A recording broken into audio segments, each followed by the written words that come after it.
Neurotypical versus ADHD, your productivity hacks are completely different. Yeah. You cannot work the same way. Yeah. We don't think the same way. If it doesn't make it in the calendar, Schedule, it doesn't exist. Checklist. Staff would be like, are you okay? I'm like, no. No, I'm not.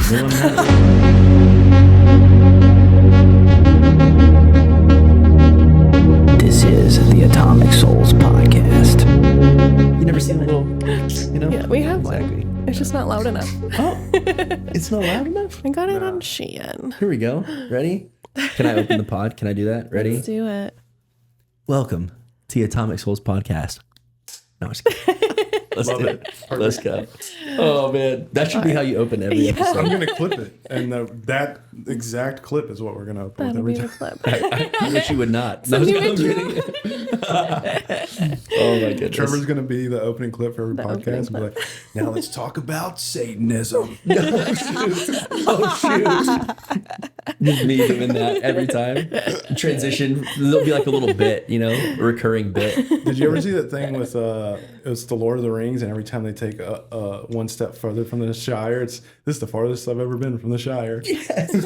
It's like a 21-hour clip or something. Those videos are so good. I love those. I love Lord of the Rings. Y'all like Lord of the Rings, people? Oh, I'm a huge fan. The of Hobbit Lord was of the good Rings. too. Yeah, me too. I think it's a top 3 film franchise in my mind. Yeah. Top 3. It's number 1 for me. I don't think Number I saw 1? it. Yeah, no, Okay. no comparison. You made me watch it all, I think. I did. Yeah. I was I'd like, never seen it until I met him. Really? Yeah. Hey, good job, bro. Yeah, that was my Fresh Prince. There you go. Can't marry you until.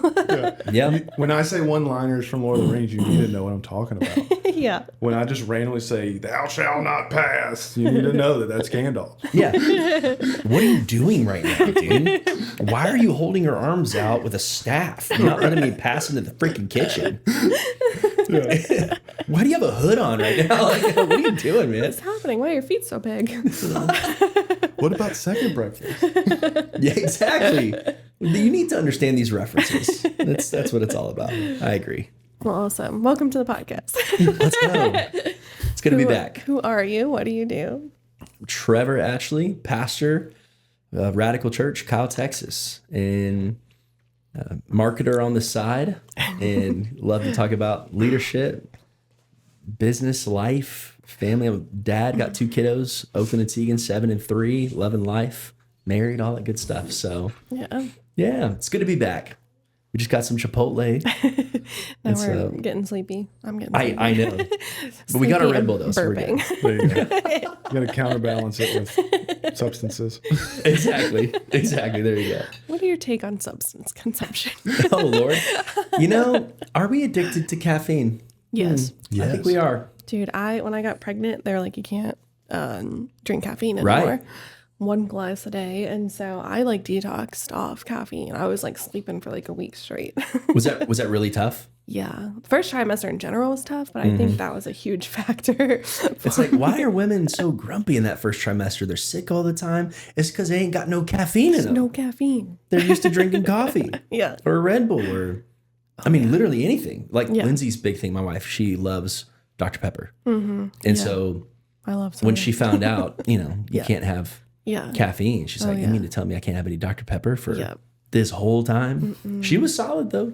Only every once in a while she would take a little sip of mine. Or, I would have my 200 milligrams a day. Right. Minimum. Which honestly is a decent amount. It's a lot. Yeah. It's at least a drink. People don't understand the milligrams of caffeine, Yeah. but you could have this whole Red Bull doesn't even have that in it. Yeah. It's about 60, I think. Yeah. You could have, let's see. You could have 2 cups of coffee. You have 2. Every day. About 2 drinks a day is what I would have. Uh-huh. Might be why my daughter is hyperactive. That's why I am. I'm like, Watching y'all shop for Isabel's birthday present. Yeah. And you're like, what about this, Harley? And she's just all over the place. Harley, this. We both get overstimulated and we're trying to take it all in. oh yeah. When I bring her up here, the staff are like, she's baby Rachel. She even walks like you. Yes. It's always. That's how my son is, Oakland. He's just like me. And everybody says it at the church. So funny. They think he looks like me, talks like me, Really? walks like me, acts like me. I don't know if that's a good thing. Yeah. So they're like, oh, he's just like you. And sometimes the way they say it, I'm like, know. hold on a second. Is that That's what I was Is that a wondering. positive thing? I think usually it is, Yeah. but When they were like, yeah, she does your walk. I'm like, what is my walk? yeah. Do I Tell have a me. walk? Yeah. I'm learning things about me by you commenting on my kid right now. Yeah. It's like, Why don't you just tell me what it is? Apparently I do like a dancey kind of thing. Does she have a funny walk?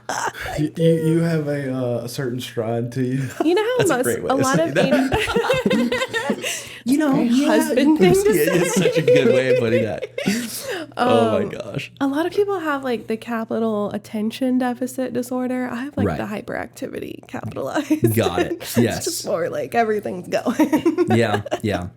I'm definitely ADHD. I actually just got diagnosed, Really? which is interesting. It's common. We actually had a couple people on recently, late diagnosis as well. Yeah. Yeah. How has that been for you? It's something I already knew, Yeah. you know. Confirmation. Once you realize, Yeah. it's like, oh my gosh, Yeah. this is what I've been missing my entire life. This makes so much sense. Managing it my entire life. Yeah. And I had been looking up the YouTube videos and Yeah. all these different ways of dealing, because, you know, neurotypical versus ADHD, it's like you can't, your productivity hacks are completely different. Yeah. You cannot work the same way. Yeah. We don't think the same way. And so for me, it was a lot of, you know, I already knew beforehand that I have to have everything in my calendar. Yeah. If it doesn't make it in the calendar, it doesn't Schedule. exist. Checklist. It will not Yeah. happen. You know, if even on a checklist, all right, I got to prioritize this thing. Yeah. And also not even just a checklist, but can I get this checklist and move it into my calendar in some way, shape, or Yeah. form? Oh, Because if not, or in some kind of, we use Asana at Yeah. the church, or Monday.com, or Yeah. Trello. I love Trello too. All these different project management softwares, they have saved my life. Siri has saved my life Yep. for real. Because I can just, put in- I talk to Siri quite Yeah. often. She helps me. When I'm stressed, I notice my ADHD gets worse. And Yeah. so I'll literally schedule, and I haven't had this in a while. Postpartum really was hard for me. So I would schedule like eat, shower, like Yes. coffee break. Like In it your was- calendar, you do that? Yeah, in me my too. calendar, my staff Yeah. would be like, "Are you okay?" I'm like, "No, No, I'm not. I am like getting things done." Yeah. I remember there was one day like right after you had Harley where you had fixed a plate of food and like grabbed a napkin and wiped your mouth, and then you put the napkin on the table and threw the food in the trash. It was so bad. Something with like your hormones and like pregnancy and postpartum. My ADHD was like wild. I'm just now recovering from it. It's Yeah. 3 years. I've only tried one medication for it, and I had a weird reaction. I tried Vyvanse, and it was the first time I ever tried it, which is a Yeah. big step Yeah, that's a big for somebody med, to too. like Yeah. jump in for the first time. Yeah. 32, I guess, years old at the time. Yeah. I'm 34 now. What was your response? I'm curious because I had a weird response to meds too. I did not. My brain worked a little bit better. Yeah. But they say that it was not because of this. But on Yeah. Reddit, Yeah. I have been validated. Okay, I had this like burning itching all over my body. Yeah. At night, like when I would take a shower, it was Yeah. way worse. Yeah. Like death itch every single night I've when I heard would of come that. off of it. Yeah. And That's horrible. so I'm like, I can't do this anymore. Yeah. I've never tried Adderall, but I've tried some other things like, you know, ashwagandha, rhodiola, kind of the natural stuff. Yeah. Obviously, omegas are good for your brain in general. And then working out in the Yeah. mornings helps a ton. Yeah. I've also noticed that running is way different than walking. And I know that there's science behind it. I don't know what it is. You could probably tell me, but the dopamine hit and the endorphins and stuff from running versus just walking. It's your brain processing too. Oh my It gosh, it's so much connects. different. Do you know what EMDR is? Eye movement. I've heard of it, but I don't really know.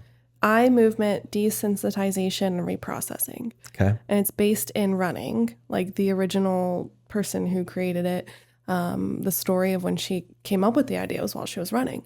She noticed that she would be processing things while she was running, and then after the run, feel better about the topic. Yeah. And so she was like, "Oh, what is this?" And it's bilateral stimulation.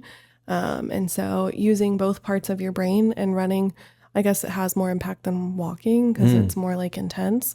Because when you do the stimulation, you either have like a buzzer or you're tapping. And so it's kind of like more of a running intensity than like a walking is kind of slower. So it like jolts your nervous system. Yeah. And so having the two parts of your brain going while you're processing something, it like helps your nervous system regulate. Yeah. That's how I feel is the walking when I finish a 20-minute walk or something like that. And I'll walk on an incline on a treadmill at like 9 to 12 incline. So, I mean, it's tough. It's intense, yeah. It's not the same, though. It's not triggering that, like, and also, I do think that there's system. something to be said about running and just pushing past your limit. Yeah. I can walk and I don't feel like I'm pushing past anything. Yeah. I can walk for an hour. Yeah. But when I run, at a decent pace for 20, 30 minutes, you run a couple miles or something like that, there comes that point every time in that run where you have to mentally decide that you're going to push past. Yeah. And I think just the ability to every day wake up and say, I'm going to do something hard and I'm going to push past this and I'm going to run hard. And when I feel like I want to quit, I'm going to keep going. Yep. And then for an ADHD brain, that's really powerful. Yeah. That's because you training your nervous system. You're retraining, you're creating new, neural pathways Yeah. to say, I can do hard things even when I don't want to, which is the exact thing that ADHD people struggle with. Is like, we don't want to do something difficult or hard. And so we shut down, we get, paralysis and we feel like we can't move. We have all these things we need to get done that day. And yet I really want to get those things done, and yet I have all these thoughts in my brain that exactly. So it helps me calm down and focus. And I find when I go to work the next day or later that day, I'm a lot more focused and I can just kind of get the stuff done that I need to. I can prioritize a lot better. That executive functioning actually happens that day. You set your nervous system for the day. It's really cool. So, I love lifting weights. I think it's really helpful. I love walking on an incline because I think it's helpful. You don't lose your muscle mass as much when you walk versus when you run. Yeah. But the benefit of running in my mind is just so much better than, am I going to lose a little bit of my muscle mass? I don't care if I feel better throughout the day. Yeah. Yeah. I'm going to go with that. So. Yeah. You're harnessing the power of, and training your brain to be more functional. Yeah. And plus it's just good for your heart too, which is. Gets the blood flowing too. I think that's a big thing is, for mental health, the physical body connected to your brain and nervous system, like your brain is like, we're meat sacks and our brain is like what operates our whole body. It's such a weird way of saying that, but it is so true. If you're not like keeping the whole system in check, like then, it can get stale and clogged up like a car. If you don't get an oil change or like rotate things. Absolutely. You just got to move around a little bit. I'm at the age now, I'm 34, where I'm, I'll just go lift some heavy stuff. I'm like, that's great. I love lifting some heavy weight. I just benched 315 for the first time ever.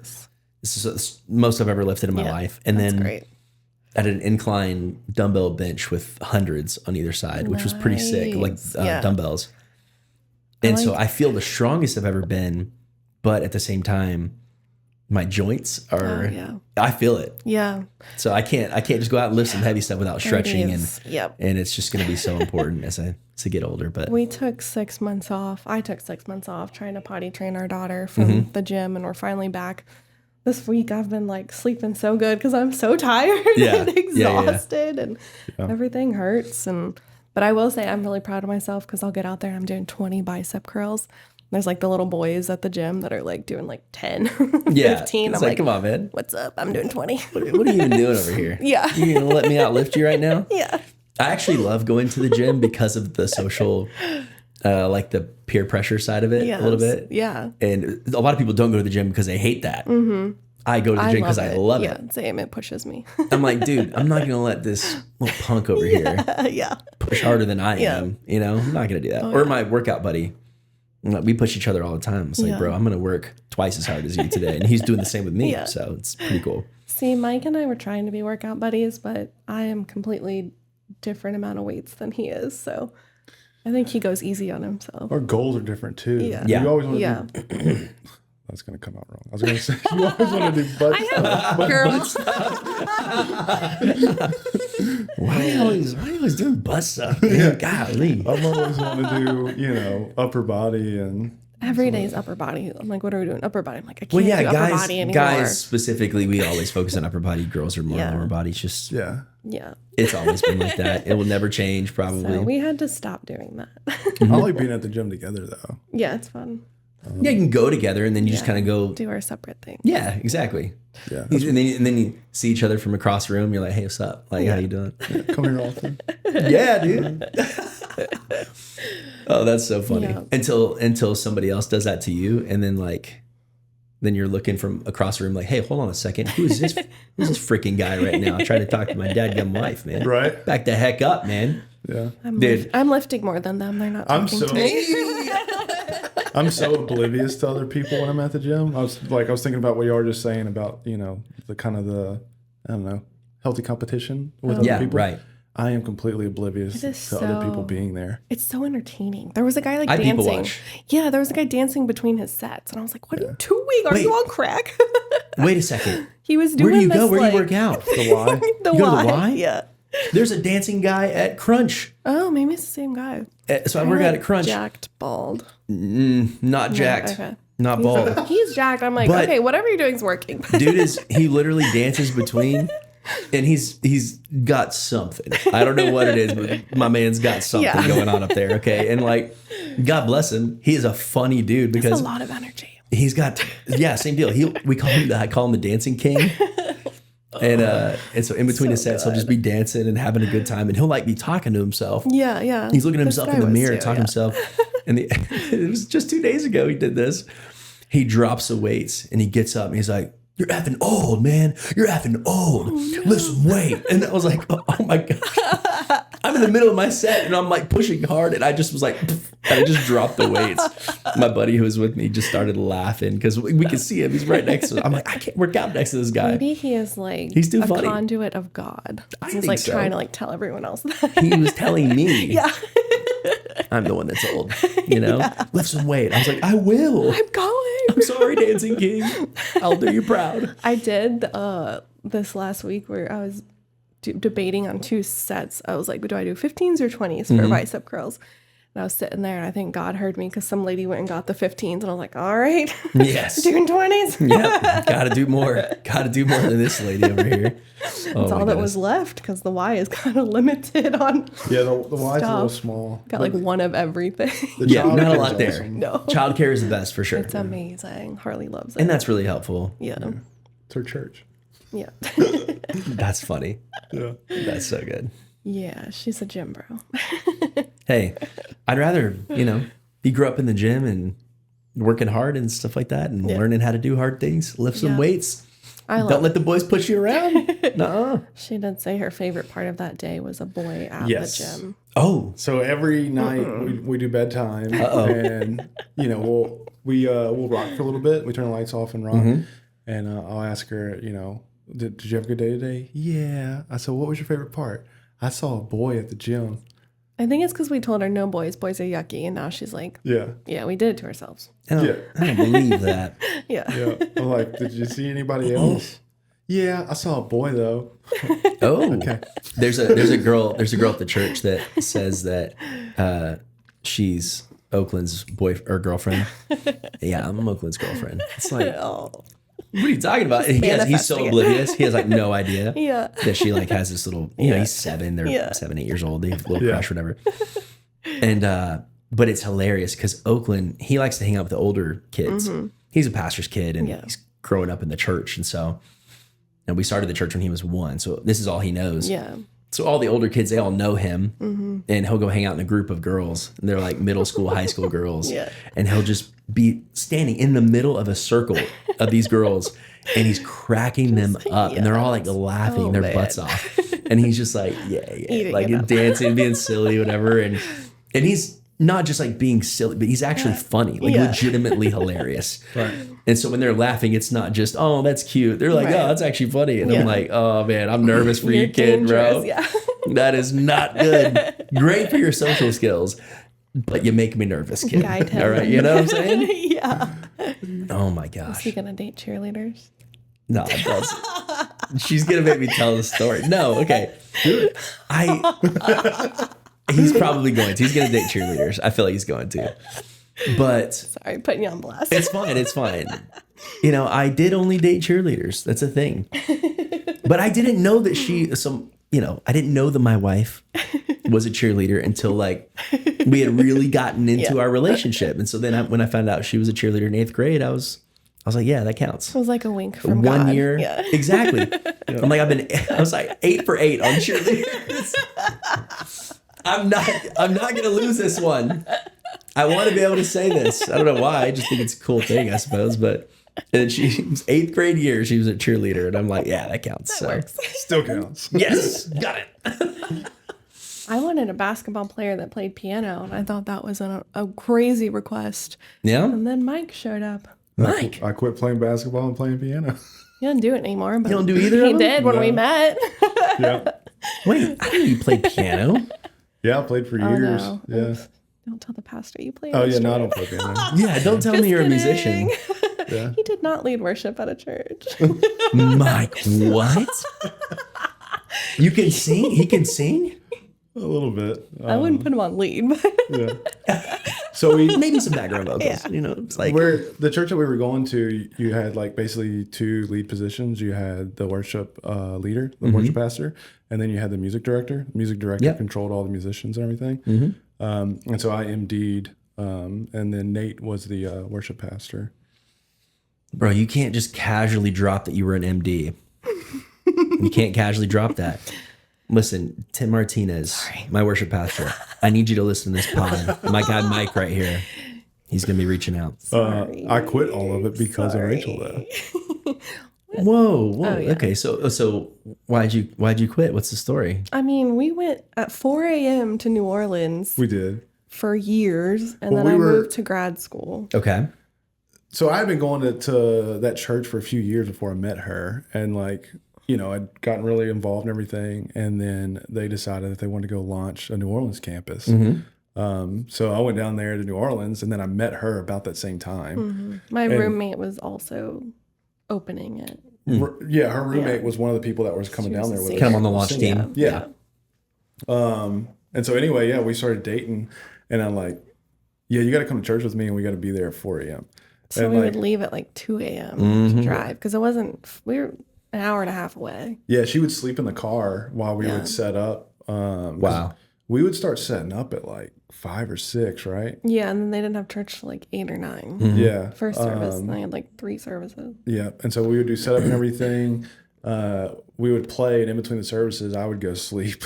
Yeah. Yeah. It was rough. Yeah, it was rough. And then we did the Saturday, Sunday stuff like you were talking about. So a lot of times I would play Saturday on North Shore at the main campus, and then Sunday go down to New Orleans to do the Dang, that's cool. Orleans campus. Yeah, so you can't say I was. You were a trooper. reason, Oh, 100% yeah. you were a I trooper. participated. Yeah, you And then did I went to grad participate. school. Yeah. Is the church still there Oh, yeah. They're phenomenal in church. New Orleans? Yeah. Because I'm actually going Yeah, to I preach think they a expanded. revival, like a 2-day revival. One of my Nice. buddies is bringing me out there. Yeah. So he might know him actually, but It's Church of the King. Oh, yeah. Based out of Covington. yeah, no, I absolutely know. We've talked about it multiple times. Yeah, Yeah. he They're knows. fantastic He knows them. church. Yeah, I love them. Nice. He's in. Is it Metairie? Is the name of it? That's where his Yeah. church is at. Okay, Yes. what's his church name? It's called Church on a Mission. So they planted. Wait, who is it? His name's Ryan Keller. I went to high school Oh with my him. God. Yeah, we know him.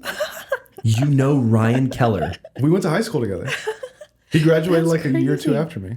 Like, are we Facebook friends? Oh I knew my that gosh! church That's name. hysterical. He is one of my best Shorter friends. guy? Yes. Yes. Played basketball. Yeah. This is insane. We played basketball That's together. funny. We worked together, dude, at the church marketing company, You're killing Church me. Fuel. Really? Okay, we're not. I've known him for years. Me too. I have That's 10. you've known him longer. Yeah. That's We grew up hysterical. together. That's insane, man. Yeah, no, he's an incredible pastor. I'm going to their church. He was For the weekend, and actually 2 weeks from now, I'm headed out there. he was probably one of the most inspiring people to me in high school. Him, and we had another friend that passed away, Jordan Gautreaux. And they like it didn't matter what anybody said to them; they were going to proclaim their faith, and that was huge. I mean, I wasn't that guy, but I had Yeah. all the respect in the world for them. Mike was not that guy. No, I was. Wow. I was just Partying not that it up. guy back then. You had No, a it's all good, yeah. reputation. You had such a. What's that? Your reputation went to other counties. Yeah, I was known for a lot of things, and church wasn't. Your faith wasn't one of them. yeah. My brother's friend knew of Mike and was like, "Don't date this guy." Yeah, That's Because crazy. he didn't know that like Mike had found Jesus. Yeah, all right. yeah. I mean, I grew up in church and everything, but I was definitely like party Saturday and show up to church Sunday. Yeah. Like there was multiple times One where I foot in, slept one foot out, yeah. in my car in the church parking lot because I knew if I went home I wasn't going to make it to service. Wow. Dedicated to both partying Yeah. and church. You know what? Yeah. Hey, you're being sanctified. You know, that's what the word means. It's like we're I was we're showing up. growing in We're our working salvation. We're progress. growing into our salvation. Yeah. Let's do an outreach, man. Outreach my ministry. Stop, Mike. Oh my God. For the women's ministry. The women's ministry. Outreach for the women's Yeah, I lead the women's ministry here. It's like, you're a dude. Yes. Yeah. Yeah. I just, really have a heart for the ladies, Yeah. He's Just a want ladies' to man. pour into them and just love on them. Yeah. What does that mean exactly? Spiritually, of course. You just lay hands and pray. Yeah, exactly. Oh, man. Okay. Anyways. It's like, all right, Mike. Okay, so Ryan Kelly. Yeah. So, Fantastic guy. y'all grew up, did y'all play basketball together? We did. Yeah. Had to have. That's crazy. He graduated like a year or two behind me. Like we were really close in age. Yeah. That's legit. Yeah, we work funny. at the church marketing company together called Church Fuel. Nice. Yeah. Actually, we both. His mom was my guidance counselor in high school. No way. Yeah. So he's an incredible advertiser as well, marketing guy. He leads the Facebook ads team. Really? Nice. And I came in on that team. He got hired a little bit before I did. And then we knew that we wanted to be on each other's team. So we started doing that together. He's developed the Google ads. He is developing Google ads for the company as well. Dude, y'all should. I've gone on to do sales. So we have a team called the Facebook Bros. That's what we all call ourselves. There's like 4 or 5 of us. Yeah. And I'm an honorary Facebook bro still, but really now I do sales for the company. And Y'all get really need leads to and everything. connect with Joel and Adam. Because first off, I think Yeah. y'all would hit it off, but I think there's a lot of crossover opportunity to even like white label services probably. Yeah, that's sick. Absolutely, for sure. They're really good. ASP is phenomenal. Yeah. Yeah. Every time that we talk about marketing and like just your brain behind it, I'm like, man, if there's other guys that are even doing half of what I see you doing. No, I'm a and joke they're- compared to them. See, that's what, and I knew that you Yeah. would say that. Yeah. We don't. It's like these we don't guys do are anything anymore. next level for They're sure. buying us out right now. Yeah. My marketing ability is so trivial compared to Joel and Adam. At one point, I had to just stop listening. I'll just zone out because they get so niche and detailed. I'm like, Yeah. I don't have brain capacity to know these things. It's incredible the things that you can do nowadays. This is how good Joel is. Joel built out an AI brain inside of the Google Drive, so it's completely autonomous and completely cloud based. And he has it plugged in through our Discord account, and he just prompts it in Discord to do whatever needs to be done. So like I call him another day, and he's like hanging out with his buddy on a boat or something. I think I talked about this earlier. And I'm like, hey, I need this done, and he sends it to Claude, and Claude sends it to me. Yeah, it's powerful. I was actually just doing something similar. I wasn't, but a buddy of mine that works at the company, he worked for, he's like a mad scientist. His name's John Eric. He's incredible. Worked for Disney, Facebook, Nice. Google, I think, maybe, but definitely Facebook and Disney. And I think one of his big accomplishments, it's pretty dope. Disney, they have the fireworks that go off, and if you stay on one of the resorts, the music plays there, and it's all it has to be time coded because sound travels at much different That makes sense. speed than Yeah. light. Yeah. And so him and his team time coded the fireworks and the sound at all these different places. I never That's thought like, about that. But isn't that That's crazy? crazy. So that when Yeah, it goes that makes pop, sense. pop, pop, it like the Yeah. whatever song is playing is Right. also going with it. So there's a delay. But it Pretty has cool to- stuff. It has to be going with it like relative to you. Yeah. Right. Based on where you're at. So the music is actually So playing in these different resorts and different places so at different customer times. focus. That's so good. That's why they're so good at what they do. But he Yes. also helped with, I think, the marketing side. Of course, he worked with Facebook. And so he is AI, like he's all in, right? To the point where I'm almost like, man, we might need to roll some of this back. Like it's, but I love that he's pushing the ball forward. Yeah. You have to nowadays. You have to innovate. You have to grow. And so he was doing something similar, pulling data on all of our custom. He has it hooked up to everything. Yeah. At the end of the day, AI is only as good as the tools that you give it, right? So if you give the operator. who are you? What are you matters. hooking it up to, right? Well, the AI essentially is a tool. We were talking with And our buddy who Ryan is about this. operating it. We were talking Exactly, the prompts you give it. Yeah. Yeah, we were talking about this with Ryan earlier because Go High Level was kind of the big deal, and I was trying. That's what we use. Yeah. Yeah, go high levels behind the curve already. I tried to get Joel on it because you can white label and sell like platform service basically. And he's like, dude, we're so far past that now. Yeah. Like if we would have done it 3 years ago, I'm glad we didn't because we would be screwed right now. I'm like, okay, this is why you run the show and I just sit back and watch. Yeah, nowadays we're almost at the point. So we just jumped on the company. That's actually why I got brought in, is because I'm a Facebook ads, Google ads, and then high level. So those are 3 things that I knew really well. They were transitioning the company to go high level and building out these new ad departments and stuff like that. Anyway, nowadays, just a year later, we're already like, could we just build our own thing? You absolutely can. That's Like, what we're why do we even need this? Yeah. And we just put all of this time and effort and money into it. Yeah. But who's to say Marketing's like that within the next couple of years we don't just go ahead and develop our own app or our own thing, and it's definitely a possibility. Yeah. And me and Keller will be doing that together. So Nice. Yeah, we need to do a That's meet and funny. greet with at least Joel. I would love to get Adam on the call too. absolutely, that'd be Yeah. sick. Yeah. We'd love to just Nerd connect out and because I won't be a part of that. I can't keep up. yeah, I'll learn some stuff for sure. I think we just started getting into a good bit of white label stuff though. I said we, like it's still mine. It's not. Yeah. I think they We just still started have getting our equity. Yeah, you're Till still we in get it. that check. Yeah, that's right. That's right. I'm struggling with that. But anywho, Mike, It's Mike. it's It's time to like let go, Mike.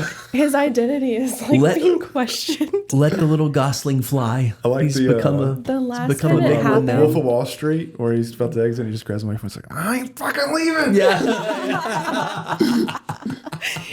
last time Just can't let go. we handed off, I think it was when we made Joel managing partner and CEO, Mike was like, didn't know what to do with himself. Mm-hmm. It was like,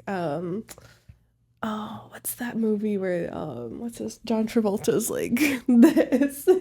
Yeah. Pulp Fiction. Pulp Yes, Fiction, where he's uh-huh. like, hello. Yeah. He sat and played video games for like a whole week or 2 straight because he was like, I don't know what to do with myself. I didn't have anything to do. Like I had no direct reports. I had like no responsibilities. I'm like, Oh, It sounds boring. It was yeah, so this is weird. miserable. I have to find something to do. I could not stay at home. It was bad. I have such Yeah. my wife does stay at home Yeah. with our kiddos. Lindsay, I love her to death. And she's built for that. Yeah. Like she is so good with the kids, being at home, being a homemaker, taking care of the house. She loves cooking. She loves baking. She loves like coming up with little fun, cute ideas for the kids to do. And It's so I'm like, man, I would important, drive myself crazy. Yeah. But we need, you need people like Yeah. that in the world for sure. Yeah. The nurturers, the caretakers. Yeah. And Angelique is like that. if I stayed home, She could stay home all day, every day. well, so our kids, they go to Christian school and it's 2 days on and then 2 days at home. Yeah. So she actually teaches for 2 days. And if that was me, I would just, I'd go stir nuts. Crazy. Yeah. I'll be at work all day and then I'm like, let's go somewhere. Mm-hmm. I'm like, let's go out. And Mike's like, I want to be at home. And Harley's Did it to similar. me yesterday. Harley loves to be at home. Yeah. I was like, we got to go Really? to Target. And Yeah, I'm trying to get the yard back in order. So yesterday I'm spraying for weeds and I'm getting the water going, the sprinklers going and stuff. And just out of nowhere, she's like, "We need to go to Target right now." right. Okay, no, I let's said, do it. he was quick. I said, we can go to Target tonight. Yeah. And then he made that right now because he wanted to go get food. Well, I made it right now because I still had multiple projects for work that I was trying to finalize, and I can't do any of that work. Right? Target in our family is it's a date night, Yeah, it's an it's- experience. Us The too. whole yeah. adventure. It's yeah. a family event. Yeah. We did Chick-fil-A and Harley's like little Oh, neighborhood come on now. best friend. Yeah. Chick-fil-A and Target. Yeah. They're always next to each other. Yeah. But we did not go to the they one. know. We don't go to the one by Target because the play set, and We we got the one don't by the want her police to go in station? the play set. Oh, Get yeah. lost for like an hour. Mm-hmm. I was like, if we're going to Chick-fil-A, we need to go to the not played place Yeah, one. But yeah, we did Target and Chick-fil-A and She ate all her nuggets last night too, by the way. good. Hey, nice. Yeah. You know what's crazy? Both of our kids, Oakland especially, even when he was 5, he'd be getting a 12-count nugget, Really? mid fry. You know what I'm saying? Not a great. small fry. He's getting Yeah. a medium fry. Wow. Kids eating the whole thing. Harley has ramped it up the last Some few kids months. barely eat. And Yeah. I'm like, not my son. Harley eats. It depends on the week. She'll like eat. She'll pick at stuff, and then like the next day she'll eat like 5 boxes or Yeah, whatever. she Yeah. like catches up. She'll go 2 or Yeah. 3 days where she eats like a bird, and then we'll go to like the sushi place and she'll eat 2 bowls of noodles and I've never seen her finish a bowl of noodles. And the last 2 times we've gone, she's finished the whole bowl. Does that Crazy. infuriate you and your kid just like throw stuff away though? 100%. And they're like we just bought last night. We went out for some ice cream after his baseball game. Which let me just brag on my kid for a second. Absolutely threw a dart from third base over to first base. Mind you, this is 8U, the first year of coach pitch for a lot of these kids. So he's at third base, gets it hit to him, picks it up, and I mean just like laser over to first base and gets his kid out to close out the inning. And we had told him, hey, bud, if you get an out tonight, this is Lindsay's idea. had a He's mission. like, if you get an out tonight, we will take you to go get ice cream. Yeah.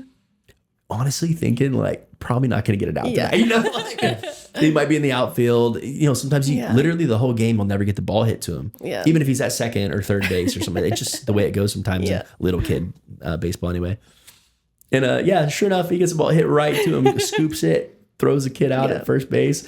And I'm like jumping up and down. Like, we're getting ice cream tonight. Let's go. She's like, no, he's getting ice cream. I was like, not if I'm paying for it, I'm getting some ice cream too. But anyway, we go get the ice cream. He wants to go run around with his friends that were with us. Are you at La Ola Eats Pop? half at La Ola Pop. They'd rather run in the park and let their ice cream melt. He literally takes the cone. It's halfway done and just chucks it in the trash can. I'm like, what are you doing, dude? No, I just paid for that, man. Harley takes like 5 bites. She loves ice cream too and going there. But she'd rather play in the park. Yeah. So she'll take 5 bites. And the smallest one's pretty big. I'm like, Yeah, it's still pretty big. And that little place is dangerous. It's like concrete everywhere. yeah. Like Oh, kids, yeah. I've seen Loves that I watched the kid crack his head open one time. Yeah, dude. He's like bleeding and everything. I'm like, oh my gosh. It looks like a dog park too. Like I think that was the plan. Thing. Is that it was a It has dog the thing. poop receptacle. yeah. Like whoever designed that didn't really kid-friendly. think it's not. This is going to be for children, not for dogs. Are you freaking kidding me? Yeah. Like who's bringing their dog to the middle of this Right? restaurant To a area? restaurant area. They really thought that. Yeah. Somebody with no kids designed that for sure. Absolutely, absolutely. All the parents are all doing the whole like trying to have a conversation and then going. Watch. Oh, constantly. Don't run into the I'll park. be right back. Finally, we just did. Don't run into Finally, we cars. just move our conversation over to where the concrete is, so That's that what they we don't. do. Or like you just in front walk of the with street. them. She's not allowed to go play until we finish eating. Yeah. And then we'll go. Yeah. So we can all just kind of, and we're triaging this thing. You know what I'm saying? Like all the other parents are all like helping each Or other there's out. the and all. parents that don't, and you're just like, your Yeah, kid's that's gonna what get amazes taken. Dude, watch your dang kids, The kid's gonna man. get taken, bro. Like, Yeah, there was a kid the other day. I don't know. I still don't know who his parents were, but he starts running towards the street. I'm like, "Hey, man, let's not do that." I'm like, Yeah, bro. like you got a parental figure somewhere. and nobody stands up. Yeah, it's Yeah. crazy. They don't even look at them. Yeah, They don't even check to see like, why is this random man talking to my kid? right. Nope. I went to Nope. the South Park Meadows play area, which is really cool. It's very cool. We love But it. there's people to just let their kids go. I'm like, I could take your kid and you wouldn't even know. Yeah. Yeah. I'm not going to, but like I could. That's Yeah, wild. legitimately could. There was a video that they did. Some guy put out a video. That's exactly what he did. Jeez. He would just lure kids away from the playground and then get them to go all the way over to his car. And then he'd be Yeah. like, hey, wait here. Yeah. And then he would like, I think he would like call over to the parents. Gosh, yeah. Be like, look what I just did. Yeah. Yeah, That's a look how good easy wake-up that call. was. Yeah. You know, and then the parents were obviously distraught. The moms, Yeah. especially, were so Yeah. upset. And they're like, what are you doing? And he's Yeah. like, you got to teach them, guys. It's Like, not the kid's fault. It's I've heard some your crazy- you've fault. got to Yeah. teach them. Yeah, like I it's. think I hear too much a scary as world. a therapist that I'm like, I'm Yeah. with her like 2 feet away. Does that? How do you deal with that? I'm just so curious because people that are counselors, therapists, people that walk through the most difficult things in people's lives with them. Yeah. How do you keep that stuff that they're going through from attaching to you Yeah. and affecting your day and affecting your emotions? I know Yeah. I'm Yeah, a you pastor probably and a get a counselor lot. as well, Yeah. and I do some of that, but I'm just curious, like from a professional perspective, because I'm not a licensed counselor. I'm not, and I will tell people that very quickly. Okay, but how do you deal with that? Yeah, it's a lot of practice. For me, when I first started, I would pray over every session before I walked in, to like, hey, like whatever, like, so it kind of helped separate. It was like God's doing the work through me, so it wasn't like me doing the work, and so it kind of helped me separate it a little bit. And then I would like have like a bubble mentality of like, what happens in this room is a bubble and it stays there, and kind of like leave it there. I remember our therapist when we were doing couple counseling was like, I've never seen a couple be able to compartmentalize like y'all can. We impressed our counselor. That's cool. Yeah, he was like impressed by it. So like compartmentalizing is a skill that can be learned. And so I feel like I've done a lot of that to the point of where I had to rein it back in a little bit. It was like, people are like, are you okay? Like, do you have any empathy at all? Yeah. And so I had to be like, you have to "Let me get allow back in yourself to touch feel, with-" Yeah. allow yourself to feel a little bit of it. Yeah. And actually, it was really random watching the newest Queer Eye TV show. I Really actually like love that opened show. me up again to like feeling it's wild. It's like these makeovers. It's so cute. Your hair looks amazing. They're just so deserving. The people can't- that they I know. pick. It's just so genuine. It is a great show. So I have that to leave opened the me room back when up. that show is on. You can't handle it? I can't. It's just too much for me. I mean, they're just so over the top flamboyant. We have friends that, like, I have friends that yeah. are gay, and I watch the show, I'm like, this is gay. Yeah. It's like, no, my There's friends are like- gay, but like, this is gay. You know what I'm saying? Like, that's a different level. You know what I mean? Like, you just like, dudes, this show's gay. The people- Flamboyant. you know what? Actually, like, they can be straight, but if you act like that, I'm still going to say it's gay. You know what I mean? It's like, oh, Absolutely. come on, man. No, stop that. That's not the same thing, bro. That's 90s hilarious, bro. The 90s kid is coming out. I know it really is. We used to everybody used to say that, Yeah. dude. Back in the day, oh my coming gosh. back, There's I word. feel It is coming back. That and the a little R bit. word are coming Yes, back. I was just thinking Well, that. let's not bring that They're one like, back. maybe we shouldn't. No. Let's leave that in the 90s. Yeah, yes. You know, Oh, let's not be that offensive for no reason. compartmentalizing. And, Anywho. Clip and cut. No, I'm just kidding. But okay, so compartmentalizing. I'm curious, what does that, how would one develop that skill? And what does that actually look like? Because people will say, well, I'm compartmentalizing and I Yeah. can just kind of like, Yeah. you know, I can leave this here and not take it home with me. Yeah. You know, I deal with a lot of stress, obviously, you know, not even with other people, but just internal stress of Yeah. things that I'm dealing with at work and you don't want to bring it home. Yeah. And obviously you guys work together and things like that. So how do you deal with that? And what does it look like to compartmentalize? Yeah. Some days it's mentally saying like, leave this here, like, or give it to God, or, you know, like, hey, that's there, leave it with the client, even like, it's a lot of like visualization and mental kind of work of just talking yourself through it. Or I'm a pretty visual person, so like I'll like have like a air bubble around your head that's like keeping it all in there instead of like impacting me. Yeah, that's cool. I like that. And so it's kind of visualizing that. And like when I lead groups, you have to remember what 20 people said in the group. And so I'll like have like a visual of like over their head has like what they said, like checked in as feeling, said this about their dad. And then like when I go down to write notes, I'm like, oh yeah, I remember that. And writing notes is kind of like a way to process it too. It really That's so helps. smart. Yeah. Because especially even ADHD brain, Yeah. I'm like, Yeah. if I can get it out of my brain, then Yeah, I can not it's think gone. about it Yeah. anymore. And so that really Oh, that's helps. really So cool. I try to really teach our therapists that, because like, oh, I don't want to write notes, but we have to like legally write notes. Sure. I'm like, dude, it actually helps me process like what I just went through with that client and then leave it in the note. And I'm like, feel like I'm, you know, done with it. It's a Yeah, task. you've complete. actually left it somewhere and you can, Physical. Yeah.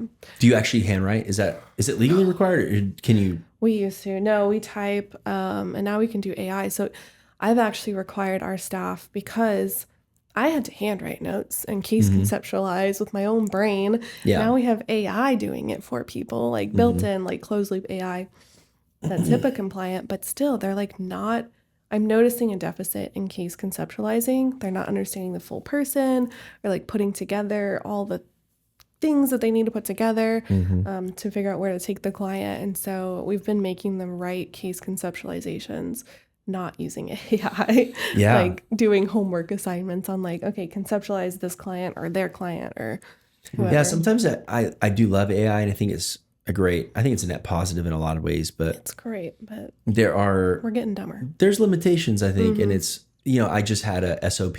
I filmed a 35-minute video on a sales process in a new sales pipeline for the marketing company. And I basically just sent the link to the AI and I was like, hey, or here's the transcript. I think because Loom, you can it automatically does a transcript. Nice. Here's the transcript, turn this into an SOP for me. And it was pretty solid, but it left out a couple like pretty important things that I'm like, hey, let me change the way this is worded and let me add this in here. Let me take this out. I don't think that's necessarily important. And so having that human touch, even if you use Gemini or whatever, it has the automatic notes or whatever you use for that, going back through immediately and then being like, hey, this is all pretty good. Where was that one thing that they said about? Right. The most important part is. Yeah, that was pretty important. Let me manually type that in there or, whatever. So. Yeah, we just had that conversation last week because we'll review notes and kind of break it down as a team and say like, what could you do better here? The summary was like kind of off. I was like, sentence doesn't make sense. Like, is it the wife's problem or is it like the wife's friend's problem? Because the AI had like merged it into one sentence and they're like, oh yeah, that I could see how that makes this confusing. I'm like, yeah, somebody's going to read this and be like, yes. what does this mean? If I can't, if you have a meeting with somebody and then I read the notes, and I the don't AI understand notes, it. and it doesn't make sense. Yeah. It can't just only make sense to you. Right. That's not how that's supposed to work. Yes. So yeah, we've been doing that training as well. It's like how to un-AI your notes just a little bit. Like writing it down really helps, which thankfully that's something we have to do as like legally for therapy. Is write down notes. But a lot of therapists don't. Like we'll get on to people. We used to have this problem really bad because we weren't monitored by insurance. It was just cash pay when we first started. And so like really it was just like internal monitoring of like get your notes done, like to be ethical. But people would be like 6 months behind. Like, all right, you're not getting a new client until these are caught up. I'm like, how do you remember 6 months? How do you of catch notes? up? Yeah, Right. you don't record them, do you? I mean, you don't. That's not a thing. No. Okay, well then it is now. You can record and AI will transcribe it for your notes. The craziest part though would be lot of people they would talk about how they're overwhelmed and I can't get to it. And I'm like, okay, well I'm not paying you till the notes are done, and it's They done. would get done. It's done the next day. yeah. Oh, it's crazy. Interesting how you're able to do that automatically All when of a your sudden, money's on there's the line. nothing else in the way. Yeah. So note writing, I think is a slept on skill by therapists to help process like what you're going and like compartmentalize it. Yeah. I mean, you got to write. We were just talking about this, writing SOPs and how important that is to write stuff down because if you can't, God forbid, but if like I was to die tomorrow, like what are the things that would completely be in the tank? That's why I'm testing out like little vacations. Those are the things. If I go on vacation, like will it fall what apart? breaks? Well, what breaks? And then the thing that broke is the thing that I need to put What's a policy the, around or an SOP around. Yeah. It's the law of process, and if you don't quantify what the process is, you can't have a law around it. Exactly. Yeah, that's good. Yeah. Maxwell, come on now. There you go. Let's go. Yeah, I mean that's our biggest thing with policy. Isn't necessarily that you need to wholeheartedly abide by it. We need to have a metric of accountability. And so if you deviate from it, you need to be able to justify why you deviated. And if you can't justify it, you failed. And it's not me that you failed on. You failed on the metric that we all have to abide by. I think that's so important because that's why job descriptions have got to be solid. That's why your win has to be identified. If you have KPIs or if you have, just 3 goals that you're trying to reach or whatever that thing is. Yeah. And then the process has to be lined out perfectly. That's why I put out a 35-minute video on. I was going to say that's a lot. What is our entire? It was a sales training is what it was really. Sales training and SOP on how to use go high level the pipeline that I built. And it's like, don't touch this. This is what we're going to do. This is what this means. This is how you do. If somebody says this is where you put them. If they say this is where you put them. These are the notes I need you to take. Take the AI notes and drop it in here. And if your notes aren't able to be read by me and I don't understand it, exactly, I should be able to pick up the sale where you leave it off. If for some reason you're out of the state for a week and a half and I'm picking up on your leads and stuff. Or if you quit and leave us high and dry. Yeah, exactly. So it's like all that stuff, because then what you have is a standard that which you can say, hey, like you said, this is what we agreed on, and you're not doing this. So now I can actually you know, if you have to write somebody up or you have to put them on a PIP, if you have to like whatever it is that you got to do, or even just a correction, like, hey, this is just not how we do things. Why? Because remember, we agreed to this here. If there's a lack of defined process, that's a failure on leadership. Absolutely. But if there's lack of adherence to process, then that's an employee issue. And then going farther, if there's a lack of adherence and then I don't do anything about it. Exactly. Now what I'm allowing becomes the culture.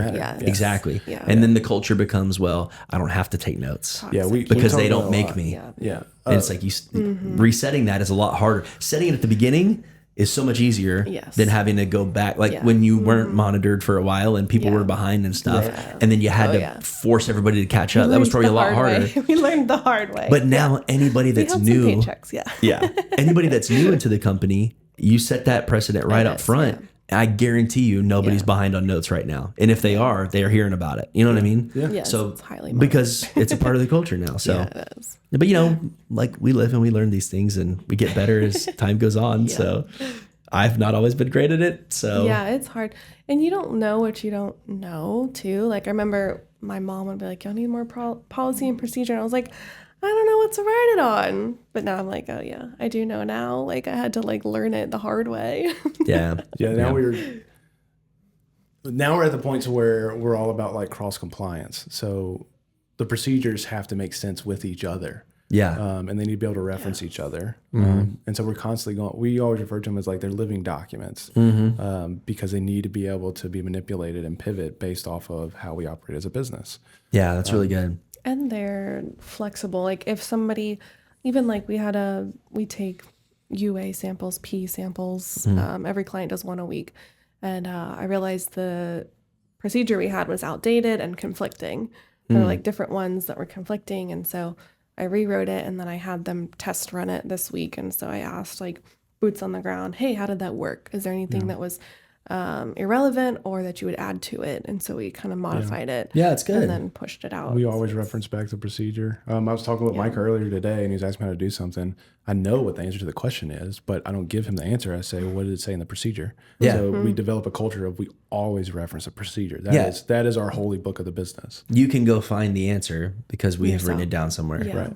Yeah. You don't need me. Like it's there. Just go find it. Now I'm trying to figure out like, what do you do that's not a procedure? I'm like trying to like find the holes because there's things that we just all do naturally because we've been here now probably 6 months to a year.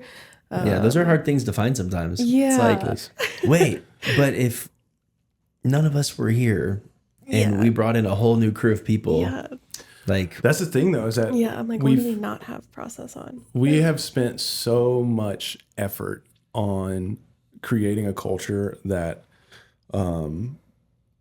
is based on refinement and efficiency that now our team looks at it like that too. Like Sal or Mike or somebody will come in here and be like, hey, I think we could do this better. And we can kind of talk through that process of how do we, find efficiency opportunities for improvement within our process. Like the payment plan. Mike is like, I didn't think it was right, but I didn't want to question it, but now I am. Man, I'm a natural, and maybe this is bad. I think it's a superpower, but I'm a natural questioner. Oh, I have been every job written up for insubordination. Well, yeah, and I'm like, question things. I'm like, hey, why are we doing that way? And if you give me a great reason, then I'm like, great.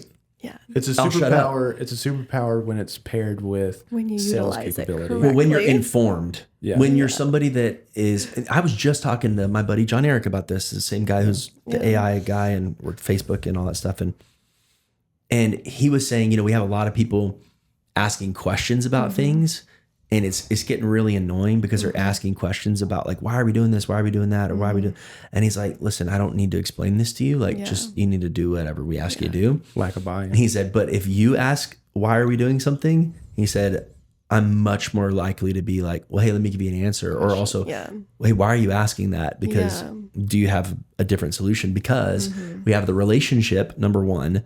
I have a position where I can ask questions, and I've proven myself that I am informed on the systems and the topics enough that I have the relational equity, I suppose, and also the I guess, business acumen to be able to ask a question like that and it not get received the wrong way. Yeah. It's like, hey, for example, our pricing tiers, I feel like they're kind of off right now.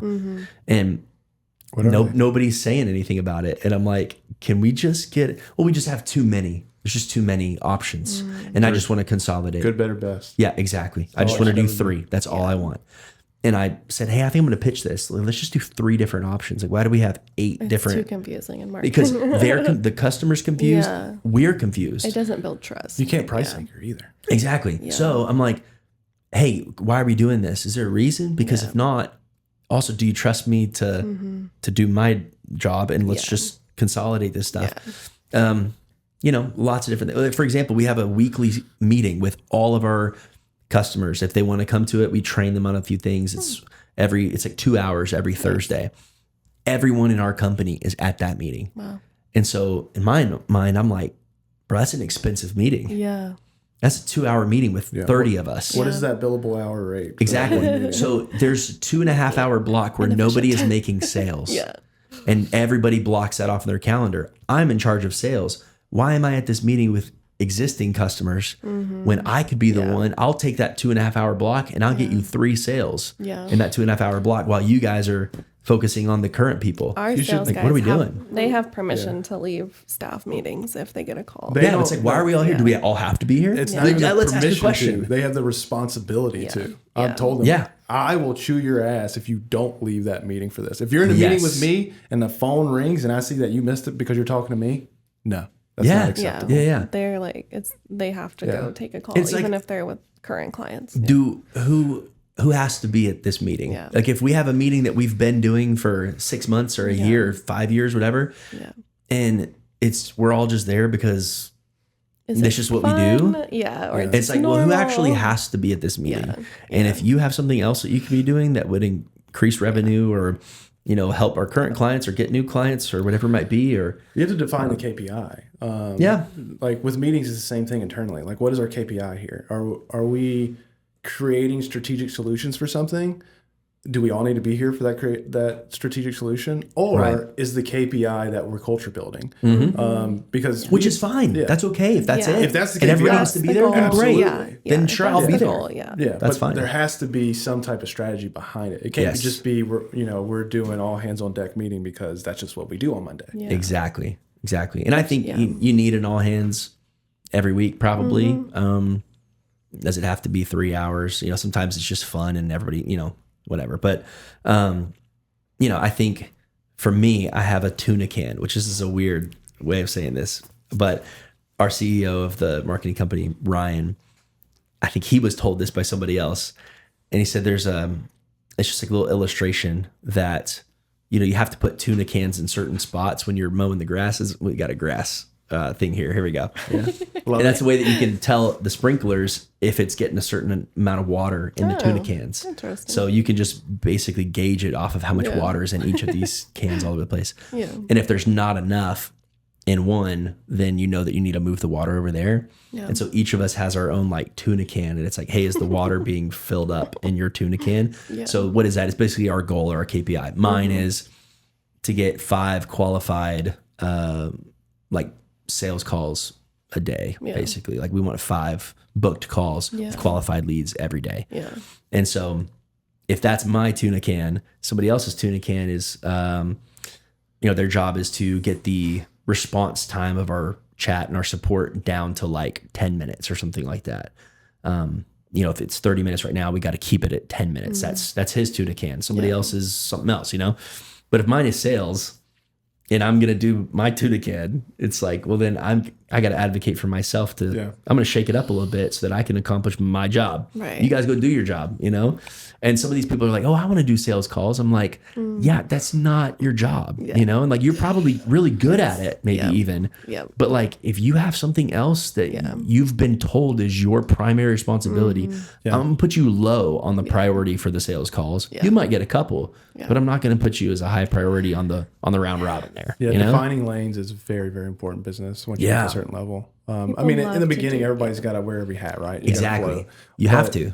Eventually, you get to the point to where floaters are your biggest hindrance because they're not good at anything. They're just okay at a lot of things. Right. Yeah. And everyone loves like, because sales can be casual and like buddy and relationship based. So a lot of people like envy that. And they're like, oh, you just go to like lunches all day? It's like, oh, there's strategy to it. Yeah, there's a lot to it for I want to sure. get paid to go to lunches. See, I'm not. It's not I was always the opposite. I was really good at sales, but I hated doing it just because I'm not a people person. But for a while there, everybody would just refer to me as the closer at ASP because they would butter them all up, and then I would come and do the pitch. We were all really good at like networking, getting them in the door. Nobody could get past that. Nobody could close them. Yeah, nobody could get them to sign the line. And I would get in there and get them hyped up, motivated. I'm like, I'd close the deal, and then I'd be like, okay, I don't want to ever talk to this person again. Yeah, no, for sure.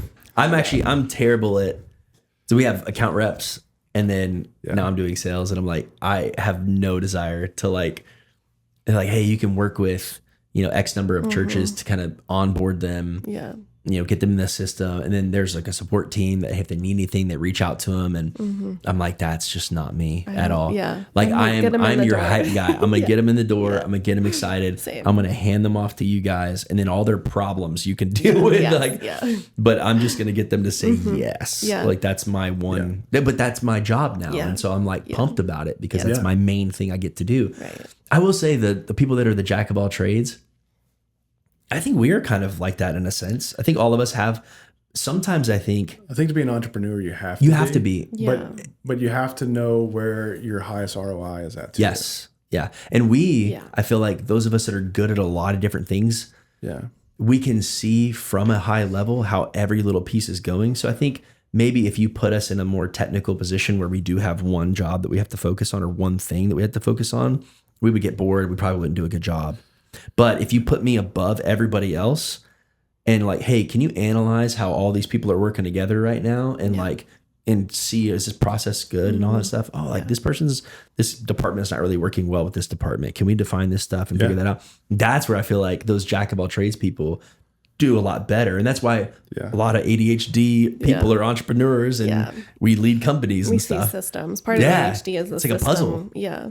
Trying to piece it together. Why ADHD people are good at therapy too, is because like it's a puzzle. You put it together. Yeah, that's cool, man. That's interesting. I had a guy one time that it was a crazy little like counseling session I had, I suppose. But him and his wife came in. They were struggling with, like, hey, we're getting a divorce. Like it's over. We're done. Yeah. And they had like a public blow up, like all over Facebook. Yeah. She was in a high position of authority. And everybody knows them kind of a deal. Yeah.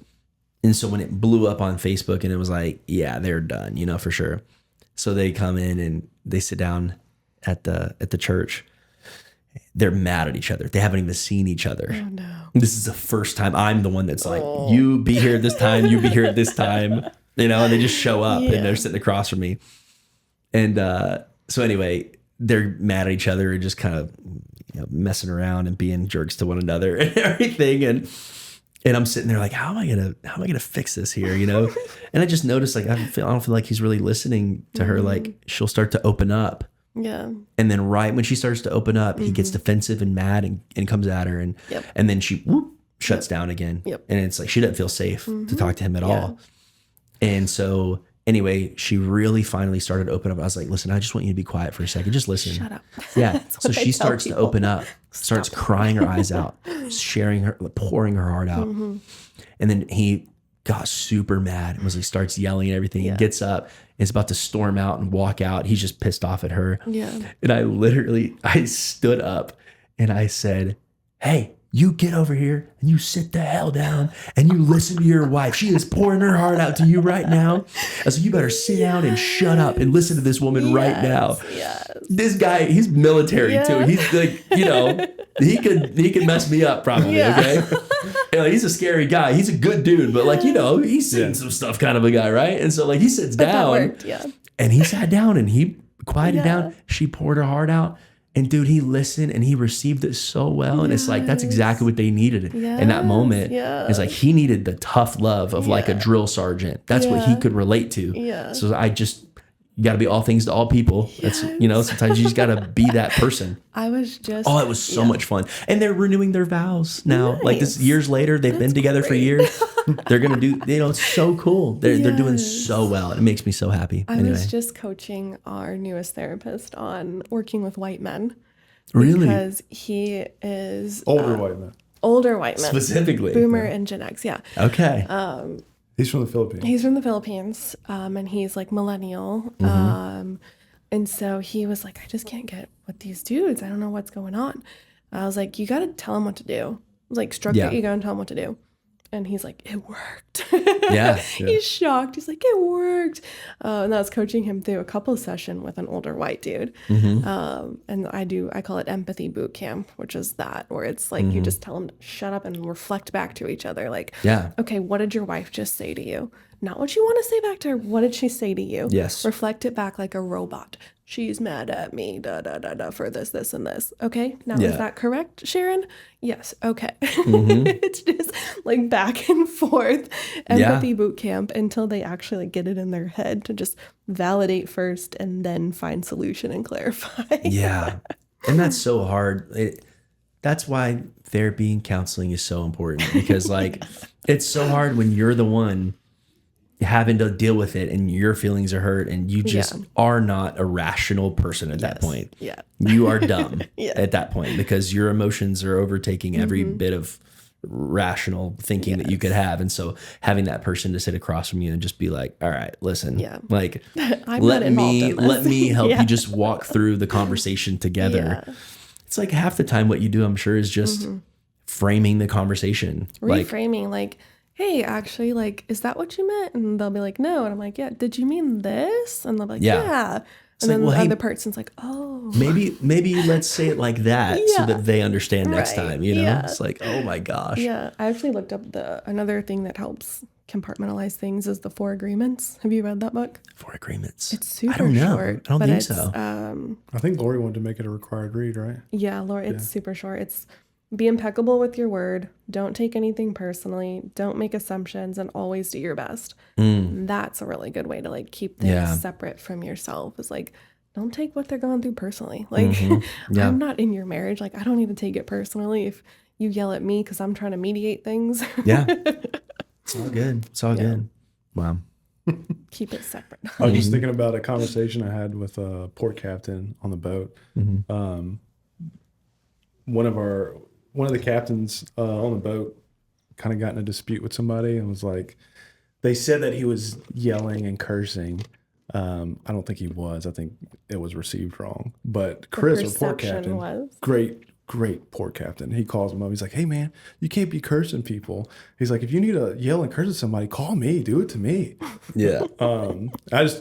It's really cool, like, for him to advocate for his guys, but then also, like, I get you got to get this out. Get it out on me. Yeah. Don't put it in the relationship that's going to hurt you. Right. Yeah. You tell me that a lot because I tend to be a complainer. And if I do it around the staff, they pick up on that and start to do it themselves. Yes, right. So Mike and Scott are like, just come tell us. Just call us and bitch to us. Well, on the boats, like, being a wheelman, one of the biggest things is emotional regulation because when shit hits the fan, you got to be steady. Yeah, your guys are looking at you like, well, if the captain's cool, then it must be okay. Like he would, That's interesting. I just heard there's a video about this. You might have even seen it potentially. It's the flight attendant rule. You ever heard this? If you're on a flight and if, turbulence and stuff, and a lot of people don't realize that turbulence is pretty much never taken down a plane ever, but that's what people freak out about, But if there's something going on, the captain's speaking, turbulence, you're just unsure what's going on. Yeah. All you have to do is look to the flight attendant. Yeah. And see if they're freaking out. Yeah. Because if they're just cool, calm, collected, sitting there like this, totally fine. Yeah. You're fine. Right. It's when they're getting up and starting to look a little, then you should probably be nervous. Yeah. We've had a lot of situations on the boats that have gotten crazy. for a while there, they kind of referred to me as like the hurricane guy because anytime there was a hurricane, they'd call me, and I was excited to go ride a boat. I loved it, like just the excitement of it was big Think to of me. like those like big fish shows, like the boats, like Yeah. that's what they're doing. That's it. basically. Yeah, I was that's loving Mike. it. That's wild. But yeah, we had one particular story where we were making this turn down a Bolivar, and our tow broke loose. So when you for people that don't know what a towboat is, like basically it's a ship breaking in half. Is what your tow breaking loose is. And one side can steer and one side cannot. Yeah. So anyway, it was like all hell is broke loose kind of situation. Yeah. And I sound the general alarm. Guys run up to the wheelhouse and like, what's going on? I'm like, no big deal. Tow broke loose. Y'all just head out there, catch me a couple lines, like super calm and collected. And like, okay. So they go out there, they catch all the lines and everything. And then I just kind of, work it the best I can to get it back to a mooring situation. And we get over there and we get tied off. And Garrett, he was a trainee at the time. He comes up there. He's like, well, that didn't seem like that was that big a deal, huh? I was like, brother, we just about died. We almost died. Yeah, we almost died. I was like, that was huge. And he's like, Yeah. well, you're so calm during. I was like, yeah, we're done now. I can lose my shit. Yeah. We made it. That's why I can. Yeah. Yeah. But yeah, I mean, it was a bad thing. But as long as I was calm, everybody on the boat was like, oh, That's how- Mike's cool. We That's got how it. kids are too. Yeah. Yeah. Parents and Yeah. kids. It's like when your kid falls down. Don't react. Yeah. If you freak out, your kid sees you Yeah. freaking out, they're freaking out. But if you just like, oh, Yeah. have you heard that one Right. before? Yeah. Oh, Where you yeah. just say, it's like, 100%, oh, and We then they're do like, that a lot. We just look at "Oops." her like, you okay? Yeah. You're fine. Shake it off. She goes, yep, exactly. Do the little shake. She Yeah, does. for sure. Man, it's funny. thought that was I so told a funny. story. I think it was it this week? Yeah. Oakland and his black eye. Mm-hmm. We played baseball Yeah. together. yes. And, That was hilarious. threw the were baseball laughing at about him that 2 and days he later. just missed it, just straight missed it. And he's caught the ball. He's Yeah. never done this before. He just missed the ball straight up, hit him directly in the eye. And he's on the ground freaking out, crying and everything. And just picking him up and holding him. And he was so upset. And he was all mad at me about it. I'm like, bro, you're the one that missed the freaking ball, dude. Like, Yeah. I didn't do anything. Yes. You missed. But anyway, I'm just holding him and helping him be okay. But he was freaking out because he's never been hit by a ball before. Yeah. And your dad did it. Like, Yeah. But then I said one thing that I should not have said. And my wife, oh my gosh, she was like, why did you say that? And so he had come inside. He was already calmed down and everything. And I was like, yeah, buddy, you're probably going to have your first black eye. And he was like, wait, my eye's going to turn black? Like, what does that mean? He starts like freaking out. Like, he doesn't know what a black eye is. Yeah. And so he starts freaking out, thinking his whole eye is not going to work anymore. Yeah. Like he thought it was going to go blind or something. And I'm like, no, you're fine, man. Yeah. But yeah, just being careful on how we say things and how we react. You know, Yes. so Yeah, and then kids will say wild stuff too. Like Harley, every time she gets hurt, she goes, I got bruises. And so she's telling people she's got bruises. yeah. I'm like, oh my gosh. Like, no, you just your finger hurts. Like, you don't Yeah, have a you're bruise fine, on you're it. fine. Like, stop telling people that. Yeah. We're gonna start looking for bruises. Yeah, the worst part of that We're beating story- you. I suppose I should say the worst part of the story is he goes to school and told us a couple of friends he got in a bear fight, which is hilarious, But then, my wife had told him, you don't have to say it was your dad that threw the baseball. Yeah. Just say you got hit with the baseball. He comes home from school and Lindsay's like, tell your dad what you told everybody. And he's like, well, mom said that I wasn't allowed to tell everybody that you hit me with the baseball. So they asked me, well, what happened to your eye? And I said, my mom told me I wasn't allowed to say. That is just the worst thing you can say, man. That's so bad. I looked so bad to whoever he told that to. I'm pretty sure it was. CPS is going to be knocking on Yeah. Yeah, the Christian school he goes to is going to be, hey, Pastor Trevor, What's going Oakland on? was telling us. It's like We noticed he had a black eye. Yeah. How's he doing? when we were in the car the other day, I had grabbed Rachel's leg Oh and my it like kind of made a gosh. noise. You just like hit it. Yeah. Yeah, Harley goes, Daddy hits mommy. Don't say Daddy, don't hit mommy. Yeah, We're all like, oh no. I've got to be careful too because Oakland will say anything, man. Like anything. And, me and Linz will get in an argument or something and he'll go to church that morning and be like, my mom and dad were fighting on the way here. And it's like, dude, stop. Man. Like, shut your mouth. Yes. You don't have to tell everybody everything, man. Harley's the same. And then she'll make weird connections. And you're like, Yeah. Yeah. How did you come up with that? Their little brains are crazy. They're so funny though. They have like such crazy imaginations. And then honestly, kids are genuinely hilarious. Yes. Like I will say not every kid is really hilarious, but like I there's two different kinds of personalities and then there's something in the middle, but there's some kids spectrum. that it's a spectrum. There you go. Like there's some kids that have that very quiet, just kind of, That's a rag on sweet, kids. chill demeanor. They don't really talk a whole lot. And you have kids that suck. Yeah, And dude. you have my kid. And then there's, more loud and excited and, they have big personality kids. And Oakland is probably somewhere in between. Like he's not like a wild kid, but he does have a big personality. He likes to talk a lot and everything. And he's funny. And he's got a good personality. He's hilarious. He can hold a conversation, all that kind of stuff. So it's great. The problem is then he doesn't know when to shut up, so like he'll keep talking and go too far. And he always takes it one step too far. He'll make a joke and everybody laughs and he'll do it again and everybody laughs. And then he does it again. It's like, all right, dude, relax. Like you already did it twice. Like stop. All right. You got to know where the line is. That's hard. But I would rather have that honestly than like the kid who's just like, yes. And I'm like, dude, do you have any okay? thoughts? Yeah. Are you good? Like what's going on, man? Yeah. We have one couple. Much easier to parent though, in a sense though. They're just so cool because they're so chill. It's like, you just sit there and be quiet this whole time. Like, I'm so I don't know what confused. that's like. Yeah. I No, was Harley's never been. She's always had FOMO. Even as a baby, she would not sleep in public. Yeah. People have like kids passed out in public. Like, how do you do that? Yeah, no, not ours. No, not ours. We have one couple friends that have a kid that's very like quiet and reserved like that. Mm-hmm. But then when he does talk, it's like He's like brilliant. big thoughts. Yeah. And like Wow, that's what's going on up there. way beyond his age. That's wild. But he's kind of older. He's like 8, 9, 10 now. So I don't know if like younger kids just like have thoughts. They're just not sharing them until they get older. Maybe don't know how to articulate them. Yeah.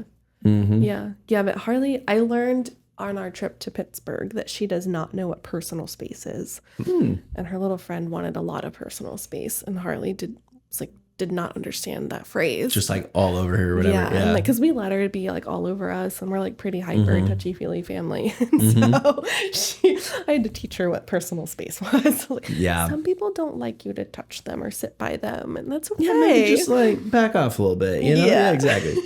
Yeah, we've had to do that. We've had to do that on both sides, where I think Oakland is a lot better about that now because he has a couple of friends that are worse than he is and that are all over him at a time that he didn't want to be. Yeah. And then Lindsay was able to be like, hey, do you see how you didn't like that? Yeah.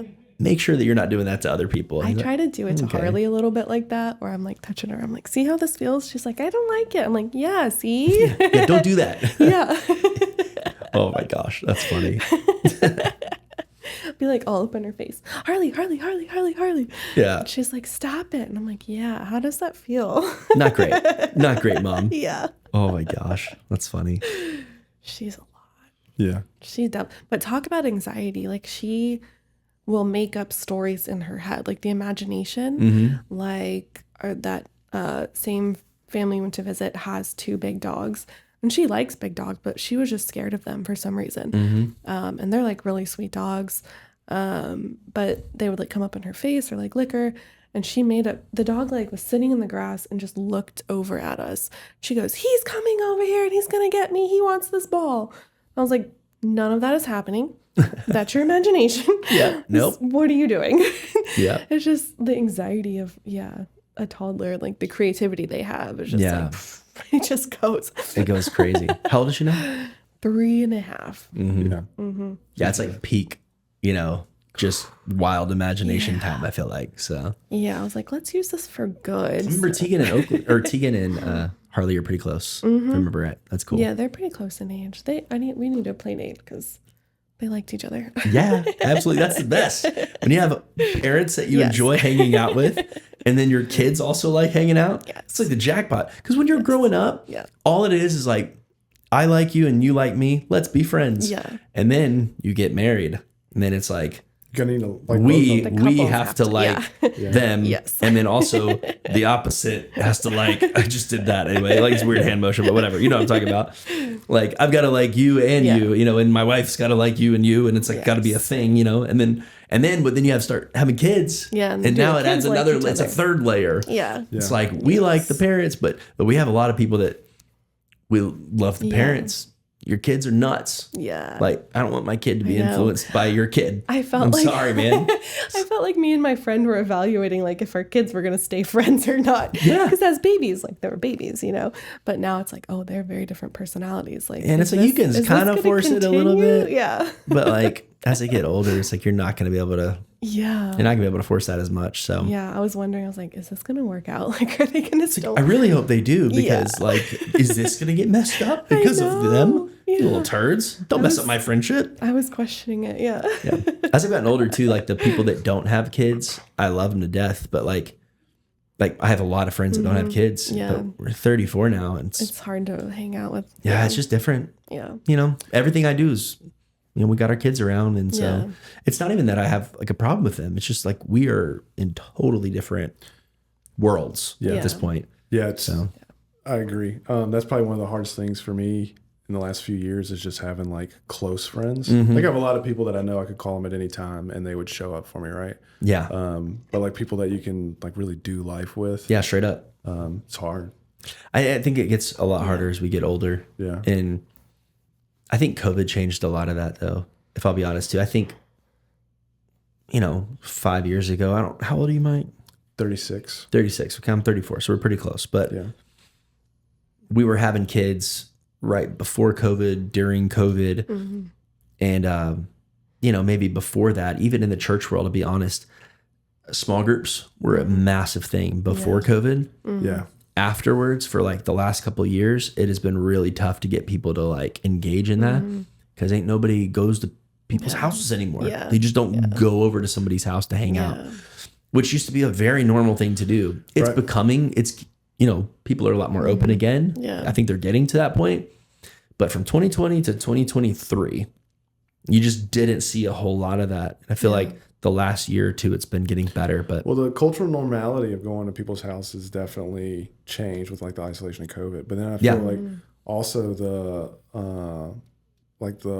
polarization of politics and social media. Yes. And everybody can just over consumed social media so much that it kind of built this anxiety of like, well, I can't go to their house if like we don't align politically. Fully agree with each Yeah, other, and which has been interesting. yeah, it's crazy. Our new neighbor friends, we're completely different politically. Yeah. And we've even had like pretty frank conversations from the beginning of like, I'm this, and they're like, I'm this. And we're just like, okay, and like trying to like put our like biases to the side, and because our kids love each other. Well, too. now we joke about And it, they're and it's great. great. Yeah. But like you could tell that was kind of a tension point in the beginning of like everybody was scared to say what their Everyone points was were. nervous to say what they thought. And then, you know, me and my buddy were sitting on the porch the other day. I just straight up told him, I was like, bro, this is what I think and believe. And if you disagree with it, that's fine. We can talk about it. But like when you're at my house and you see how we do things, this is why. Yeah. Yeah. Yeah. And we had a fantastic conversation. And I have all the respect in the world for his opinions. Yeah. A big thing that I always say to people is for the most part, like, we have the same goals in mind. Our Yes. means That's of what we've achieving noticed. them are Different ways Yeah. to get there. Yeah. Yeah. And that's exactly what it Yeah. was with him, is we talked about like what would be our, you know, end goal if we were building utopia. And it's identical. It's just our ideas of how we get there are different. Yeah. Yeah, exactly. Yeah. We're a lot closer than we really think most people are. Yeah. There's extreme. A lot of the people on social media you see are like, woo, you know, Yeah. way Even- off. And Yeah. Even talking about religion, I have a buddy that just converted to Catholicism, and his uncle was my pastor years ago. And like, again, one of the people that I would, you know, aspire to be like more than anybody else. Ryan would know exactly what I'm talking about. okay. Yeah. But anyway, He's a legend. yeah. My buddy that was converted to Catholicism was talking with his uncle, and he's like, you know, I feel weird because like I grew up, you know, under you as a spiritual leader, and like I love everything that you're about, and I love everything you do. But then also like I really feel like I'm connecting with God at a higher level when I'm in my Catholic church. I don't understand how we can have this disagreement. And his uncle Carl was like, we don't have to disagree, man. Like we can bond over the 96% that we do agree on. Why worry about the 4% that we disagree That's on? right. That's good. Like that's life in general. Like why do we have to have so much emphasis on the stuff that we don't agree on? Yeah. We agree on the majority. Yeah. And even in the church world, it's the same thing. It's like literally in theology, Yeah. there's primary issues and secondary issues. That is quite literally what they are called. Yeah. There's a list of primary things, like Jesus, the Son of God, Yeah. right? Is, a primary issue would certainly be the Trinity, the idea of God is 3 in 1. Did he come down and die for you and be raised again for the forgiveness of sins? Like that's a primary thing that you have to believe. Yeah. It's a core tenet of your faith, those kinds of things, right? Yeah. And then there's secondary issues that some people would say, right? So a lot of people would put like human sexuality as a primary. Others would put that as a secondary. Yeah. And if you disagree on if they're a primary or a secondary issue, then that would probably be an issue, right? Yeah. That becomes a primary issue then in that case. But then things like, do you drink alcohol or not? Like sometimes that's a primary. I would say that's such a secondary issue in my mind. It's like, Bible doesn't restrict alcohol. Yes. Don't get drunk. You know what I mean? Like whatever. But some people think it's a lot bigger of a deal. But biblically, truthfully, it is a secondary issue. It is not primary. Yeah. Even women in ministry, which maybe we could talk about that some other time. We should go through all these hot topics. We should have a whole other pod. I'll be in the 3-timer club. topic. We'll do like women in ministry, alcohol, Yes. I got lots of thoughts on racism. these. We'll do like all these I have so many LGBTQ or whatever. Like we'll go through the whole thing.